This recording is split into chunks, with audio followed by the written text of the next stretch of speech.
Hi guys, అందరూ ఎలా ఉన్నారు? సో ఈరోజు 7:30 కల్లా ఎక్కడికి వెళ్ళిపోతున్నా లాస్ట్ అంటారా? ఆఫీస్ కూడా కాదు, నేను బయటకు వెళ్తున్నా ఈరోజు సండే. ఎక్కడికి వెళ్తున్నాను అంటే మా బాబాయ్ వాళ్ళ అబ్బాయి మా తమ్ముడిది ఒడుగు అనమాట నెక్స్ట్ మంత్లో. సో ఇప్పుడు ఆ ఒడుగు చేసుకునే కంటే ముందు మనం ఏదైనా పని చేసుకోవాలంటే ఇలా పసుపు కొట్టుకోవాలి. సో ఆ పసుపు కొట్టే ఫంక్షన్ ఈరోజు మా పిన్నికి బాబాయ్కి కాలేజ్ ఉంది, అందుకని చెప్పి వాళ్ళు ఎర్లీగా ముహూర్తం సెట్ చేసుకున్నాము. వాళ్ళు కాలేజ్కి వెళ్ళిపోవాలి కాబట్టి ఎర్లీగా వెళ్ళి చేసుకుంటున్నాం అనమాట.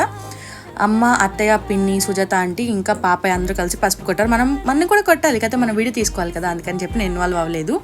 సో ఇట్లా పసుపు అయితే కొట్టుకుని ఆ తర్వాత వినాయకుడికి ముడుపు బియ్యం కడతారు. ఆ తర్వాత వడియాలు పెట్టుకోవడం, అప్పడాలు చేసుకోవడం, బట్టలు కొనుక్కోవడం, అందరిని ఇన్వైట్ చేసుకోవడం, శుభలేఖ రాసుకోవడం, అన్ని వర్క్స్ ఇంకా వన్ బై వన్ చేసుకుంటారనమాట.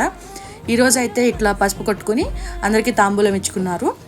అండ్ ఇంకా నెక్స్ట్ వీడియోస్ వస్తాయి. షాపింగ్ ఉంది, ఫంక్షన్ ఉంది, హల్దీ, మెహందీ, అన్ని ఫంక్షన్స్ చేసుకోవాలనుకుంటున్నాం. అన్ని వీడియోస్ నెమ్మదిగా వస్తాయి. Stay tuned. మీరైతే సబ్స్క్రైబ్ చేసుకోండి. Bye bye.